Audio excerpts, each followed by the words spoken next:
સુરતમાં metro tunnel કામગીરીને લઈને સુરત ક્રાઇમ બ્રાન્ચ કચેરી ખાલી કરાવવામાં આવી છે। ક્રાઇમ બ્રાન્ચ કચેરી નીચે ચાલશે અંડરગ્રાઉન્ડ મેટ્રોની કામગીરી।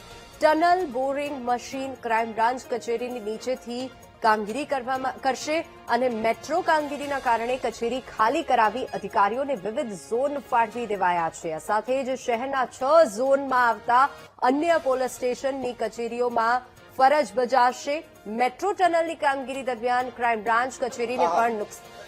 સુરતમાં મેટ્રોની કામગીરીને લઈને અત્યારે જે ટનલ પસાર થઈ રહી છે તેમાં હવે સુરત શહેર પોલીસની ક્રાઇમ બ્રાન્ચની જે બિલ્ડિંગ આવી છે તે પણ અસરગ્રસ્ત થઈ છે અને તેને પણ ખાલી કરવાની ફરજ પડી રહી છે।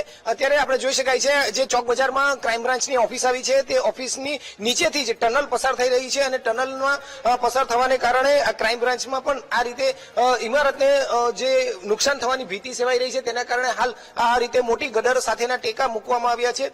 ક્રાઇમ બ્રાન્ચની આખી ઓફિસ છે તેની અંદર આ રીતે જે છે ટેકા લોખંડના રાખવામાં આવ્યા છે કે જેને લઈ જ્યારે ગટર ટનલ મશીન પસાર થાય ત્યારે કોઈ પ્રકારનું નુકસાન ન થાય। જો કે આ પ્રકારની ટનલ રાખવાને કારણે અને ટનલ પસાર થવાને કારણે ટેકા રાખવાને કારણે કર્મચારીઓ અને અધિકારીઓમાં પણ ક્યાંક થોડો ડર રહેતો જોવા મળે છે અને તેના કારણે તમામ અધિકારીઓ જે કર્મચારીઓ જે છે તે અન્ય ઝોન ઓફિસમાં તેઓ સ્થળાંતર કરવામાં આવી રહ્યા છે। ક્રાઇમ બ્રાન્ચના તમામ અધિકારીઓ જુદા જુદા ઝોન વિસ્તારમાં ફાળવી દેવામાં આવ્યા છે। જે જુદા જુદા ક્રાઇમ બ્રાન્ચની જુદા જુદા સ્ક્વોડની ટીમ આવે છે તે તમામ સ્ક્વોડની ટીમને શહેરના જુદા જુદા 5 થી 6 જેટલા ઝોન આવ્યા છે તેમાં અત્યારે ફરજ પર રાખવા માટે આવ્યા છે। આવનાર 5 થી 6 દિવસ એટલે કે જ્યાં સુધી આ ટનલનું કામ પસાર ન થાય 100 મીટરની આ ટનલ જે નીચેથી પસાર થઈ રહી છે તેની કામગીરી પૂર્ણ ન થાય ત્યાં સુધી આ રીતે ટેકા રહેશે અને અધિકારીઓ પણ જે છે તેને જુદા જુદા ઝોન વિસ્તારમાં કામગીરી કરશે। એટલે કે સાવચેતીના ભાગરૂપે હાલ તો ક્રાઇમ બ્રાન્ચ કચેરીને ખાલી કરવામાં આવી રહી છે। અગાઉ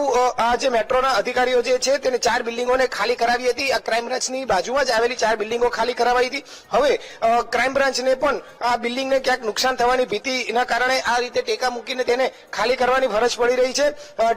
ટીબીએમ એટલે કે ટનલ બોરિંગ મશીન જે આવે છે તે જ્યારે જમીનમાંથી પસાર થતું હોય છે ત્યારે ખૂબ જ મોટા પ્રમાણમાં વાઇબ્રેશન આવતું હોય છે અને ખૂબ જ ભયંકર અવાજ આવતો હોય છે અને આ વાઇબ્રેશનના કારણે ક્યાંક ઇમારતને નુકસાન ન થાય તે માટે આગમચેતી રૂપે આ પ્રકારની કાર્યવાહી અને કામગીરી કરવામાં આવી રહી છે। સુરત ક્રાઇમ બ્રાન્ચ પોલીસના ડીસીપી થી લઈ કોન્સ્ટેબલ સુધીના અંદાજે 300 જેટલા કર્મચારીનો જે સ્ટાફ હોય છે તેને અત્યારે ક્યાંક આ કામગીરીને કારણે અન્ય પોલીસ સ્ટેશનોમાં અન્ય ઝોનના પોલીસ સ્ટેશનોમાં સ્થળાંતર કરવામાં આવી રહ્યા છે અને મેટ્રોની ટનલની કામગીરી દરમિયાન ક્રાઇમ બ્રાન્ચને નુકસાન થવાની ભીતિના કારણે ક્યાંક કર્મચારીઓમાં થોડો ડર સ્વાભાવિક જોવા મળતો હોય છે અને તેના જ કારણે સાવચેતીના ભાગરૂપે અત્યારે તમામ કર્મચારીઓ અન્ય પોલીસ સ્ટેશનની કચેરીઓમાં સ્થળાંતર કરાઈ રહ્યા છે। તો બીજી તરફ ક્રાઇમ બ્રાન્ચના અધિકારીઓ દ્વારા અને ક્રાઇમ બ્રાન્ચની ટીમ સાથે સાથે મેટ્રોની જે ટીમ છે મેટ્રોના જે અધિકારીઓ છે તેમને પણ આ ક્રાઇમ બ્રાન્ચની જે કચેરી છે તેને ટેકા રાખીને એક સેફ અને રાખવાનો પ્રયત્ન કરી રહ્યા છે।